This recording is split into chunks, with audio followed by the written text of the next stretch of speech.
You know what else isn't going to happen, guys, is we're not going to get a good James Bond movie because Amy Pascal, the former head of Sony, the one who invented the all-female Ghostbusters movie, is apparently the front runner for Amazon to take over the Bond franchise. Now, if you guys have been watching us, you know that we covered a little bit a while ago that Amazon has bought out Barbara Broccoli in terms of creative ownership of James Bond. And now we have this article from Hollywood Reporter that says Amy Pascal and David Heyman are in talks to oversee James Bond franchise for Amazon MGM. So if you guys don't know who David Heyman is, he was the producer of the Harry Potter movies. He's a Brit, and Amy Pascal is a radical feminist who kind of lucked into producing Spider-Man movies, and that's been kind of sustaining her career. But Tom, I want to throw this to you first and foremost. What's your take on Amy Pascal taking over Bond? I hate giving her a little credit. Before the Ghostbusters thing, she was a successful producer. In fact, this is not the first time she's been involved with Bond. People forget that she was one of the producers or people around Sony when Casino Royale and they rebooted the whole Bond thing with Daniel Craig. So she's been involved with this before. Yeah, look, I love job security, Matt.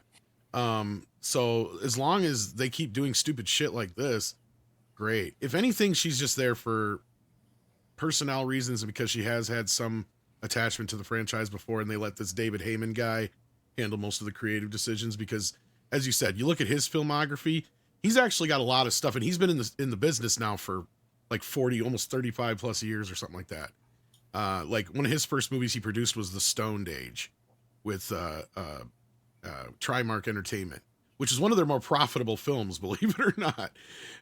But yeah, so like this is going to be something. What I don't know. We can't blame Amy for all of the female Ghostbusters things. That was Paul Feig's idea. She just bought into it. But what we can blame her for is Madam Web, because that started as the Glass Ceiling Project, and it came to fruition at the end with Madam Web, even though she had nothing to really do with it at that point. But as you pointed out, yeah, she made sure when she was booted from the Sony lot that she got her hooks into Spider-Man as she left, because between the box office of Ghostbusters, Amazing Spider-Man, and the email leaks, that really made her look bad because she had said and done a lot of stupid shit behind the scenes that got her in the position she was in. So either she's hopefully learned something. If not, yeah, I don't know what the fuck they're thinking. She seems slightly based. I don't think she's fully based in any way, but I just was like, what did she... I was like wondering what movie she produced, and then I came across this quote about the gender pay gap. It says, people want to work for less money. I'll pay them less money. I don't call them up and go, can I give you some more? What women have to do is not work for less money. People should know what they're worth and say no. And I'm like, yeah, that's... Yeah, one of the things that got her in big trouble is in one of her emails when 12 Years a Slave or whatever it was came out. She's like, we should invite the Obamas. They're black. They like these kind of movies. She's the one who famously also threw a sandwich at Kevin Feige and fucking admitted it. We were the first ones to report on it. We had heard that when Kevin Feige came in to propose the deal with bringing Spider-Man into the MCU, she threw a fucking sandwich at him and told him, get the hell out. That's awesome. This is the kind of person she is. She is very like, she's kind of like the female Les Grossman. From what I've heard, she kind of looks like him. Straight up like egotistical maniac, basically. And yeah, so with giant hands. All right, get ready, kids, buckle up. Because this is gonna get wild. No, who knows what she's gonna come up with. At least hairy forearms, golden chains. She's straight, at least I think, as well. So maybe Bond will be a straight white man who looks good. Henry Cavill, perhaps. I don't know about that. Brian. She does have her feminist views, though. You are right about that. Yeah, Brian. So Jennifer Salke seems to be, or I should say, Amy Pascal seems to be championed by Amazon Studios Senior VP, Amazon Studios head Jennifer Salke, and head of film and streaming Courtney Valenti. So we know that Jennifer Salke is a famous star fucker. Essentially, yeah, she just throws money around in order to hang out with celebrities. And she's also very heavily feminist and DEI forward and stuff like that. And she seems to think that that Amy Pascal is the woman for the job of Bond. What's your take on that? Same as Thomas. I think that she'll probably do a good job. And Amazon is famously, or at least recently, you know, they pretty much back creative, which means that it's gonna live and die based on Amy because they don't really get in the way. And so you have shows like Reacher that does really well, and shows like Rings of Power that do poorly. And I think it's because they just sort of let their creatives do whatever they want. And when it's a good creative that understands the source material and actually tries to create something good, then you get something good. And when it's a bad creative that doesn't understand the source material and just wants to, and they're trying to push a message or they're just half-assing it, then you get something bad, like Rings of Power.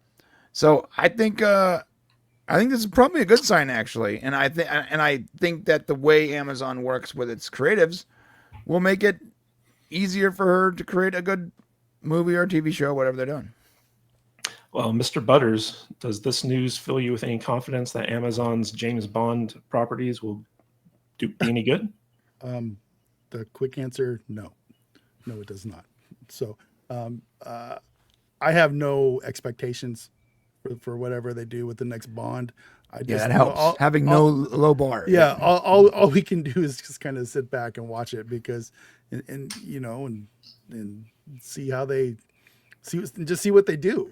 I mean, I don't know what else to add to the conversation. I think what you guys said gave me a little bit of hope. I kind of like it that this lady's a little bit based, but then I also remember, like you said, you told me that she's the one responsible for Ghostbusters 2016, and that is an absolute train wreck. That not entirely though. It wasn't just her. Well, but she was there. She's and it's just I don't know, man. I'm worried for Bond. I am a little bit worried for the James Bond franchise right now. So, but I guess it helps that I guess we'll see. Yeah, Right. I don't really care a whole lot either. I guess just it was already kind of at rock bottom in a way. Yeah, if you think about it. Yeah. So.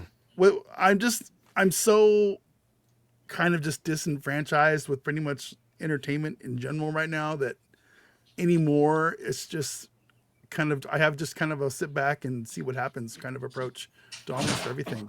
So it is what it is. I mean, what's going on back there? What in the heck is going on? My dog has learned how to open doors. That's fantastic. Yeah, sorry about that. They open doors now. They Like open raptors? doors now. Yeah. Little No, velociraptor. he uses his little paws. He's super smart. It's terrible.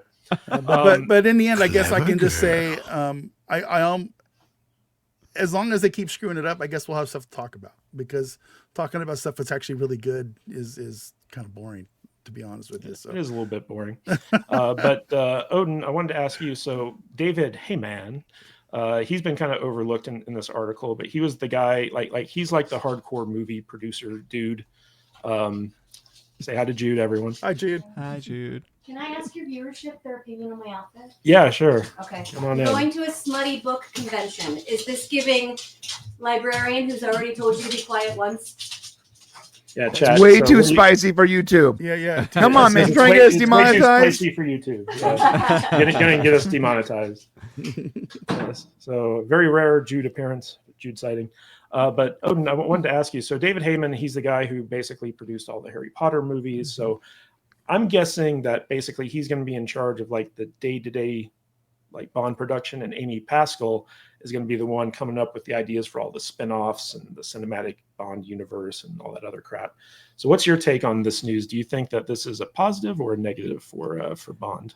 It's potentially positive, right? It's obviously still too early to tell. Just because you have a certain producer or a certain executive producer does not always necessarily mean that everything's going to fall into place. You still have to have the right directors, the right actors, the right writers, right? And that's just something that we just do not know at this point. I would say that there seems to be a bit more hope than maybe there was yesterday, but because of how much damage has been done to the Bond name and the franchise in general, I do think it's going to take quite a bit for them to recover. So I'm hoping that they really just sit down and think, okay, who is someone that we can cast that's going to really revitalize this franchise, that can really bring things back? Because whereas I would almost rather than put a no name or someone more unknown in a role like that and try to rebuild around that person, I think that to get things back on track, they need to get a name. And that's why someone like a Henry Cavill, I think, would be, someone that could actually maybe, bring some interest back into it,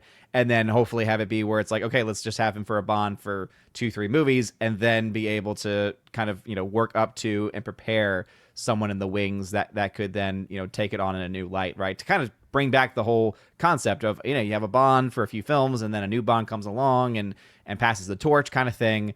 But they really they have a lot of work to do. And so if anyone could do it, it seems like they're, again, could this group do it? They could. I think that you have like kind of the history there that could potentially lead to some success, but it's never a guarantee. Dude, if they got Henry Cavill, oh my God, I would simp so Yeah. hard. Where's your I Love Wieners hat, Brian? Yeah. I don't know what happened to it. But yeah, here we go. If they got Henry Cavill, here's what I'm wearing the rest of the time, right here, with a little Henry Cavill sticker or a pin. No, dude, Cavill is perfect for that role. God, it would be so good.